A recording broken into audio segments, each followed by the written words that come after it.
اس پر آ کر عمل کریں۔ مجھے پچھلی دفعہ جرمنی میں جانے کا اتفاق ہوا تو فرینکفرٹ میں جب میں پہنچا تو وہاں بہت سے مرزائی وغیرہ موجود ہیں، انہوں نے مجھ سے ملاقات کی خواہش ظاہر کی، میں نے انہیں کہا تشریف لائے۔ وہ وہاں پہنچے، 10-12 کی تعداد میں وہ تھے، ان کے ہاتھوں میں بھی یہی پمفلٹ تھے جن پر کہ مباہلے کا عنوان لکھا ہوا تھا۔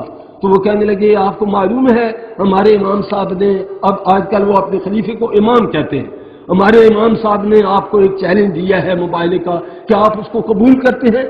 میں نے کہا آپ بڑے بے خبر ہیں، بڑے نادان ہیں، ہم نے تو کبھی کہا آپ کے امام کا چیلنج قبول کر لیا ہے، اخبارات میں اشتہار شائع ہو چکے ہیں اور محترم قادری صاحب نے اپنے دستوں سے اخبار کے فرنٹ پیج پر اس کی قبولیت کا اعلان کر دیا ہے اور ان کو بذریعہ خطوط بھی اعلان کر دیا گیا ہے۔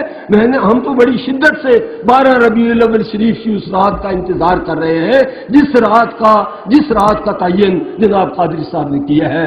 تو وہ کہا نہیں جی وہاں اکٹھا ہونے کی کوئی ضرورت نہیں ہے، بس آپ اپنی جگہ بد دعا کریں، ہم اپنی جگہ بد دعا کریں۔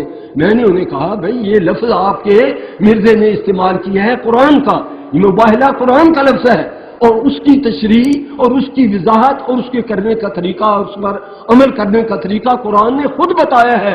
جو جب اصطلاح تم نے قرآن کی استعمال کی ہے تو اس پر عمل اس طرح ہوگا جس طرح قرآن نے اس کی وضاحت کی ہے۔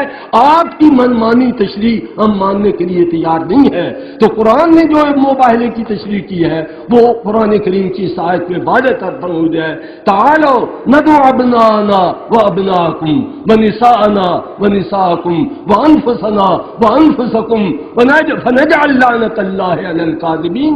تعالوا آ جاؤ، ہم بھی میدان میں آئے، تم بھی میدان میں آؤ، تم بھی اپنے بچوں کے ساتھ، اپنے اہل خانہ کے ساتھ، اپنے قریبی رشتہ داروں کے ساتھ، تم بھی آؤ ہم بھی آئیں۔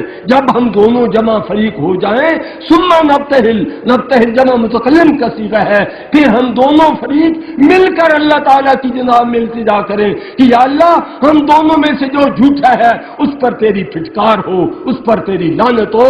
مباہلے کا وہ لفظ جو قرآن کریم نے استعمال کیا ہے اس کی تشریح قرآن نے خود کی ہے۔ یا تو اگر مرزے میں یہ طاقت نہیں تھی تو اس نے یہ لفظ استعمال کیوں کیا، اور اگر اس نے یہ غلطی کی ہے تو اس کی سزا اسے بھگتنی پڑے گی۔ ہم اس کا وہاں انتظار کریں گے اور انتظار اگر وہ نہ آیا یا رسول اللہ، اگر وہ نہ آیا تو اس کا مطلب یہ ہوگا ساری دنیا کو معلوم ہو جائے گا کہ یہ جھوٹا تھا، جھوٹا ہے اور قیامت تک یہ جھوٹا ہے۔ کوئی آدمی بھی اس کو نبوت کا اس کے بارے میں تصور کرنے کے لیے تیار نہیں ہے۔ تو میں آپ کو یہ خوشخبری سنانے کے بعد اور اس کے یہ دفعات سنانے کے بعد آپ سے اجازت چاہتا ہوں۔ اس کے میرے بعد بڑے بڑے جید علماء کرام ہیں جو اظہار خیال کریں گے۔ میں تو آپ کو مبارک دینے کے لیے، یہ خوشخبری سنانے کے لیے، اس کی تفصیلات بتانے کے لیے آپ کی خدمت میں چند لمحوں کے لیے حاضر ہوا ہوں۔